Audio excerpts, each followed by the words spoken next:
Ladies and gentlemen, this is a phenomenal piece of video. They speak liberal, they have liberal friends, and then they go online and they are a white supremacist. They're the most insecure men I've ever sat down with.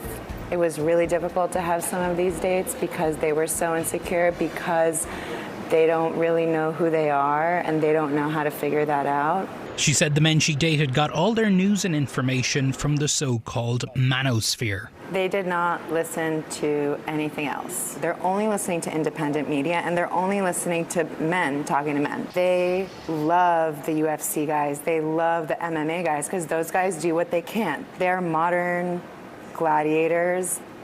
They're badass. One of these guys brought me to a political meeting. And did they talk about politics? Barely. They talked about, it was a bunch of men complaining about girlfriends and wives, regurgitating Andrew Tate type of advice about how to train your girlfriend, how to train your wife to be submissive. And so this group was supposed to be a political group, but they're talking about relationship problems. And the fact that that's what most of the time was spent on, you don't need to be a neo-Nazi.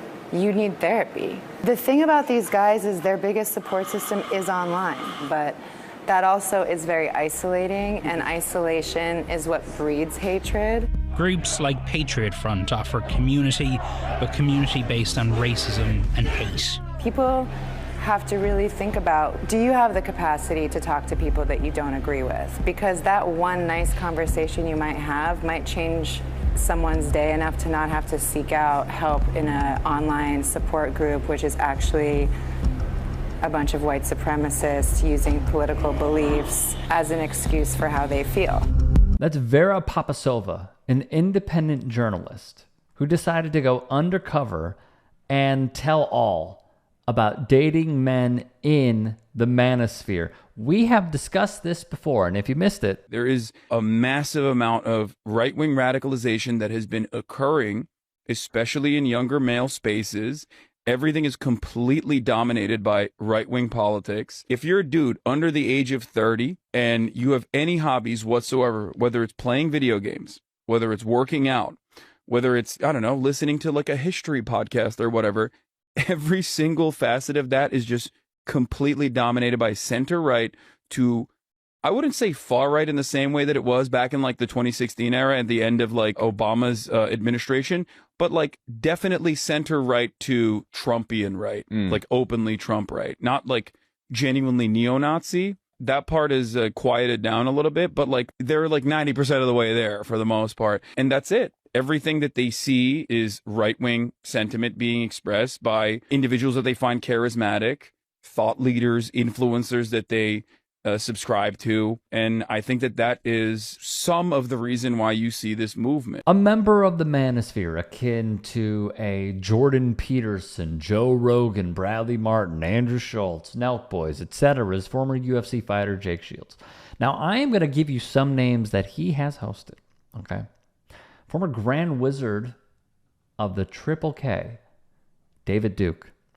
Ian Carroll, a man who was on Rogan pretty recently, within the last month or two, who espouses and clings to Nazi rhetoric.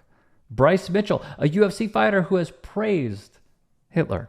The leader of Patriot Front, Thomas Russo, known anti-vaxxer and January 6th rioter Tony Moon. Myron Gaines, a man who said he would date teenagers, will not date black women, and wrote a book titled Why Women Deserve Less. He's also with the Fresh and Fit podcast. They're horrible. The leader of the Proud Boys, Enrique Tarrio. Do you get a theme going on here a little bit? And then Royce White, who unsuccessfully ran for the Senate in Minnesota. So Shields was interviewed by CNN's Donny O'Sullivan, and he made the argument that these conversations are helpful. Which is precisely the reason why I do not ever want to extend a lending hand, even if I am being critical. Even if I am being critical of them, I feel like having a conversation with someone like that ends up giving them a lot more, even if they get their arguments get thoroughly dismantled, right? Like this person says, you did debate Nick, though. Exactly. It was, I think, one of the worst moments of my career in general was that he snuck into that conversation, and it was a terrible idea. It's something that it's something that I have deep shame for. I think it was horrible. It doesn't matter if you dunk on Nick Fuentes, you're still giving him a platform that he never ever would have gotten. Why are you so cruel towards broken men? I'm not. A broken man has the opportunity to fix himself and become a better person. I'm cruel to those who make it everybody else's problem. I'm cruel to broken men who, in their broken male status, turn around and attack everybody viciously. Only weak men, only insecure and weak men actively put the crosshairs on those who are vulnerable. Yet hear from one man who detached from it altogether. They adopted bro culture. Yeah. The things I was into 10 years ago, the same people I used to follow online. Yeah. I used to be a big Joe Rogan fan. Who else is there? Bradley Martin. And they adopted bro culture. People who don't even know they're taking in right-wing ideology. Well, I have had to talk to a lot of people who don't know, and they say that's where they get their information from. And Donald Trump has actually been able to activate and energize that demographic in the electorate, which could put him over the top. And so you don't listen to them anymore. There was a couple of Joe Rogan interviews that threw me off a little bit a couple of years ago. And then you looked up the names and who these people are, and you're like, well, this guy's an obvious white supremacist or a race scientist. And you're like, how did we get here? It's so confusing. In the end, you can usually, those groups are always going to exist, right? But in times of abundance, no, not really.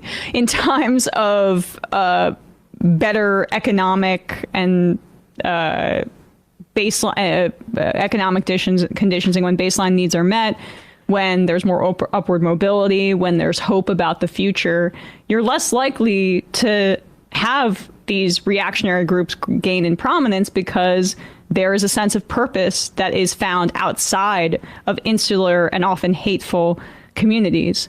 And part of what, honestly, I think I missed in the lead up to this election was these insular communities that I don't understand, of the manosphere or these online far-right influencer spaces, because they are definitionally insular.